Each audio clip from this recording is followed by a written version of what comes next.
Who's ready to talk about James Charles? Hello, muckers. Welcome back to my YouTube channel. Today, I have a little treat. And the little treat is that I have extensively researched James Charles's career, and I want to tell you about the rise and fall of James Charles. Now, if you're wondering what is going on with all of these recent videos where I have like scripts or I have it written down or that I've prepared in the slightest, I'm traveling a lot right now because I'm currently on tour. So I'm on planes a lot, and I was able to write on my Pages app, all these different ideas for videos. And then on the planes between, shows, traveling, I was writing and preparing so much that I have 17 videos that I need to film before I can get back to my regular programming. I'm so excited to go through all of these things. I have really discovered a new love for creating content over the last 48 hours. Whenever I stopped, I got off that MacBook and I put the camera down and I pulled the mic out and I just got to talk about things that I want to dive into and stuff. Oh, I'm loving it. But anyways, with this, I thought that this would be really interesting because there is so much that happens with these influencers' careers when they get canceled or people forget about things. I really wanted to remind myself of everything, that James Charles was, accused of, because when I'm making these videos, I want to make sure that I'm aware of everything, right? So this is how this started. And James Charles is in the headlines again right now because of the Kayla Malik, Evan Johnson situation and his involvement in that. And he is getting a lot of backlash on social media, but no matter how much backlash he was getting, he posted a video again 2 days ago, and he is at the AMA's red carpet as we speak right now. And you know what? He looks shocked. Zero. But anyways, I find it crazy that, yet again, James Charles was in a scandal where he was exposed for befriending his friend's abusive boyfriend to sleep with him, allegedly. And then also we had Ethan, that then 14-year-old boy that was speaking with James, speaking up again now that he's a little bit older, and yet James Charles just has no ever accountability. So that's really what stemmed this. I just started going back to the basics. I was trying to see if there was a pattern with people forgiving James, and yeah, there is.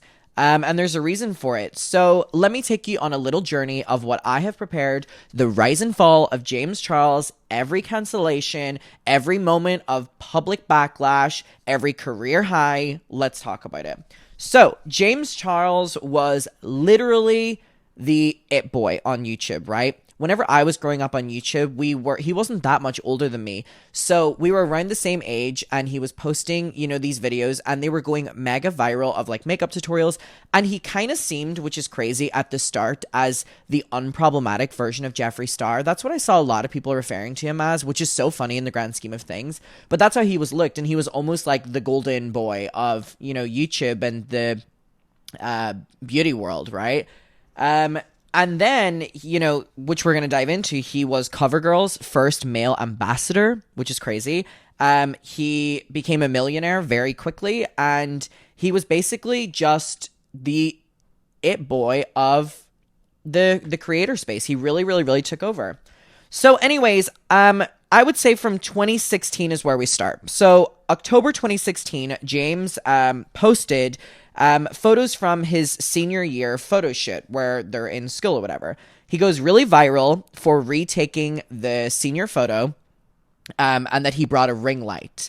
And then this went so fucking viral on social media. It went viral on Twitter. Screenshots of the tweets were going viral on Instagram. It was going viral on Facebook. People ate this up, of this young boy that no one knows bringing a ring light to retake his senior photos. Everyone was gagged. Everyone thought it was the funniest thing in the entire world. And he blew up.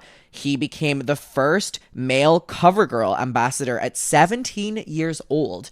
And also, I'm pretty sure he was on the Ellen Show. He was going mega mainstream. So at 17 years old, he became the first male CoverGirl ambassador, which is a big deal. So obviously after this, his YouTube channel, which was attached to him as a person, ended up exploding and, really quickly gained, which the people that were his rivals, like Jeffree Star, you know, it took them a long time to gain what they gained that James was gaining very quickly. And that's why I believe the cracks with Jeffree were probably from the start, out of jealousy from Jeffree. So he starts doing, you know, collabs, tutorials. He had people like Iggy Azalea, Doja Cat, Kylie Jenner on his YouTube channel. Like, he was getting mainstream celebrities and the videos were going mega viral. Now, I think it's estimated that he became a millionaire around like 18 or 19. Obviously, we don't know, but obviously showing how, you know, quickly he gained that money from only going viral really at 17. He, you know, is known for having a very young fan base. You will see this reflected in meet and greets he does or palette launches, and this will obviously be an important part of the story, which is what we all know. So yeah, I would say between 2016 and 2018, 2019 was when James was, you know, on the rise. His career was peaking and people were starting to know who he was. 2019 was the first hit of the first tour. It was Dramageddon 2.0, not to be confused with Dramageddon 1.0. This was Dramageddon 2.0, and in May 10th, 2019, Tati Westbrook, obviously, uploaded By Sister, which was a 43-minute long video accusing James of multiple things. This all started over the fact that James did a Sugar Bear hair sponsorship to get tickets to Coachella, and Tati Westbrook's Halo Beauty is a direct competitor. She saw that as a betrayal of her friend. So, obviously, that was a big thing. She was calling him out for betrayal. She was also calling him out for being entitled and egotistical. She really focused on that point. And she also, big bombshell moment, accused him of manipulating straight men and using his fame to coerce them. Ooh, this is the first time that he's been attached with this kind of narrative. It was May 10th, first time James really got this narrative. Straight boys, straight boy. When she said that, this is the first time that relationship things started happening with, you know, James Charles in the public eye. It's important to note during this time, you know, Jeffree Star was closely working with people that were speaking out against James Charles to help them push narratives. He was resharing a lot. He was saying stories about Sam the Waiter that Sam the Waiter would then debunk. Like, Jeffree got involved and was definitely enjoying this takedown moment. And it's been accused that him and Shane were a part of that. So May 11th to kind of 18th, this was the in-between stage from when the video By Sister was posted and James responded. A lot happened. He lost over 2.5 million subscribers in 3 days, which was the biggest loss of subscriber count in YouTube history, which is crazy. And also, there was a big moment that happened where Zara Larsson got involved. Zara Larsson literally tweeted and was like, here's when he slid into my man's DMs or something like that. And it was just like, oh my God, celebrities are getting involved. It got crazy. And James would end up responding to Zara Larsson personally in his response video, which came on the 18th of May. James posted No More Lies, a 40-minute response video. And this was him basically debunking everything she said. And this video was good. He had screenshots disproving points. He made her look very crazy and unhinged and bitter. And that's why I think that he got people on his side more, because people were like, oh my God, not only is James in the right, but Tati has a vendetta kind of thing. So he explained the Sugar Bear hair situation. He said that the coercion straight boy thing was not true at all. And he also says that Jeffree and Tati are very manipulative. And then public opinion goes back in James's favor because obviously he made a really good video response, which he did. And he started regaining all of those fans back again in the millions. So we then go to 2020, which is Dramageddon 3.0. Dramageddon 3.0, okay?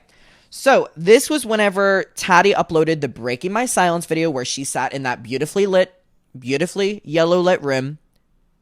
Her skin was glowing. She looked like a little angel. That video where she's crying and she's like, I wasn't gonna cry. You know that video? That was actually very good. I nearly winded myself though. So Tati uploaded this where she completely flipped the narrative and blamed It's actually crazy that that only came a year after. Was that really 2020? There's no way that was 2020. It was. God, it seemed like a much longer time in between Bye Sister and Taddy's Breaking My Silence. Wow. Whoa. So she basically flipped the narrative and blamed Shane and Jeffree for manipulating her, and she basically tried to spin the narrative in that way, and also read from a legal document and said that, oh, I have to read from this because I'm gonna go after everyone legally or some bullshit like that, and also obviously nothing ever happened of that. These people love to threaten a lawsuit and it never comes. She basically said that, yeah, she was made to attack James by these people. She said that they basically framed James as a danger to society, and that, you know, someone needed to do something to save that. Hold on, this is like sticking into me. Get off. God, it's crazy when you can just pull a tag off. So anyways, she said that they framed James in a certain way, and James was actually completely silent during this entire time, which I think therefore got public opinion on his side because it made him look very mature and other people not. So now we go on to 2021, okay? So between February and April of 2021, this is when the James boys story starts to really explode. So I think it was between 13 to like 15 or maybe even more than that. Young men came forward online accusing James of inappropriate relations, okay? And he was basically called out for using Snapchat or Instagram to initiate these conversations, with a ranging kind of tone of, some people were accusing they were asked for photos, some people were accusing that they were sent photos, some were accusing a lot less than that, a lot more than that. There was a lot going on at this time, and Daphne Noodles was covering them, and a lot of the people that spoke up out of that big number were actually people that were lying about it. They came forward saying they were lying for attention, which therefore took away from the real people, because James ended up responding, saying that he did do it to at least two of them. He responds, you know, saying that he was misled by their age, but he acknowledges that at least two of them happened. So James on camera acknowledged that he has done this, okay? But still, no one ever did anything. So he uploaded a video in April 1st, actually, which is crazy, April Fool's Day, holding myself accountable, where he admitted to doing this. He literally uploaded on his damn YouTube channel, bold as hell, that he did this, and yet nothing ever happened. He's at the AMAs tonight. He said that he failed to properly verify their age and he needs to ask for ID moving forward. And this was really interesting because in this video, he blamed it on his own desperation. And he said that he was just really desperate for love. Which, okay. April 2021, YouTube does demonetize his YouTube channel. And Morphe stopped the products that they were doing with him kind of being sold.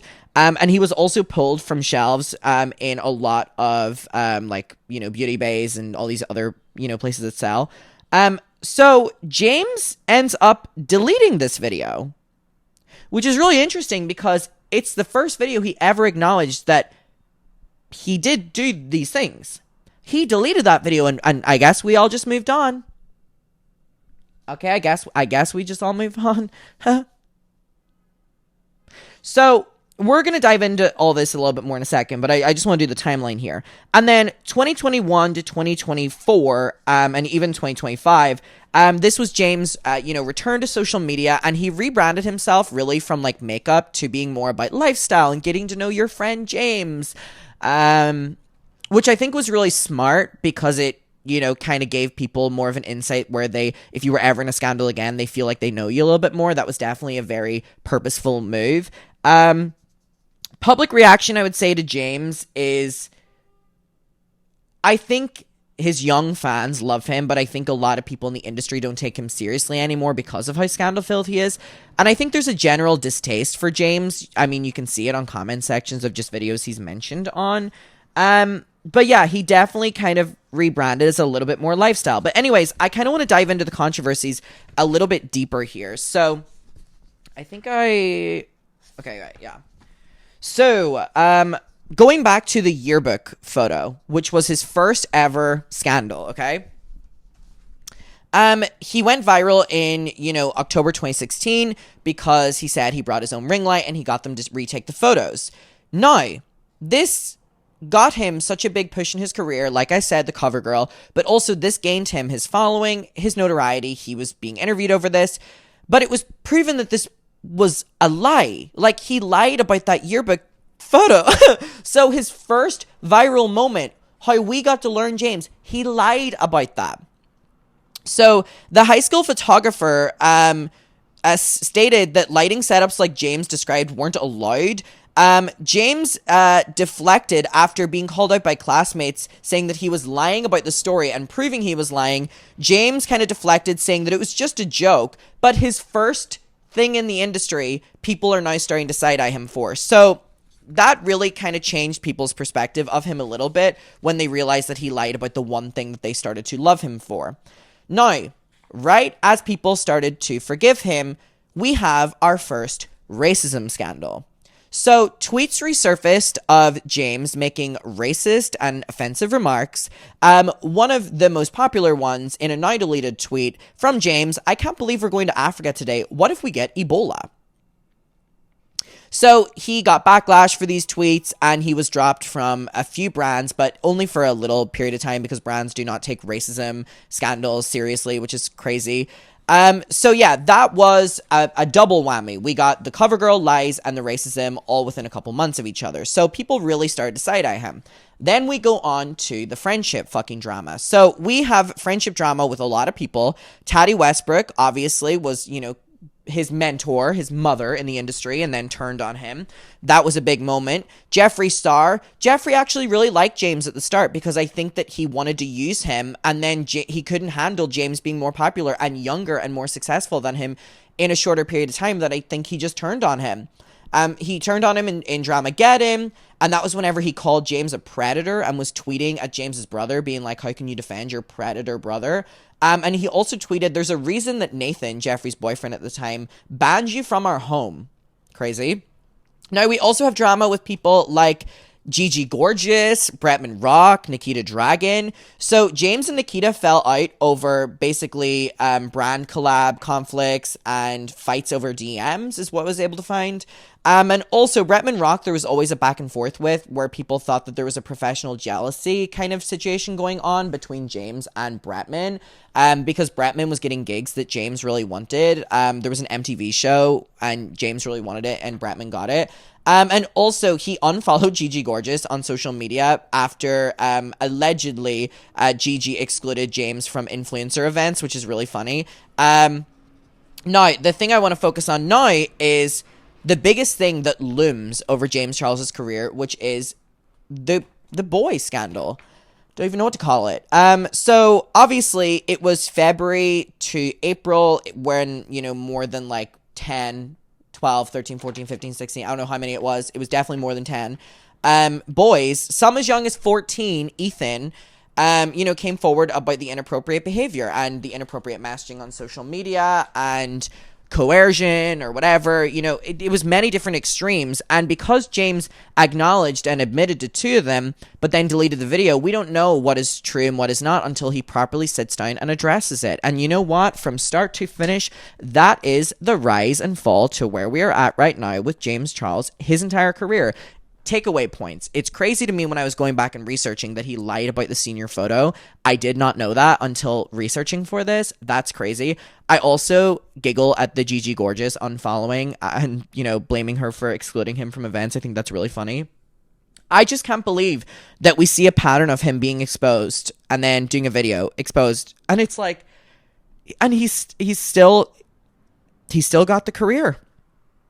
I feel like people in Hollywood have gotten away with less. Oh my goodness. Or wait, I think I phrased that wrong. You know what I'm talking about.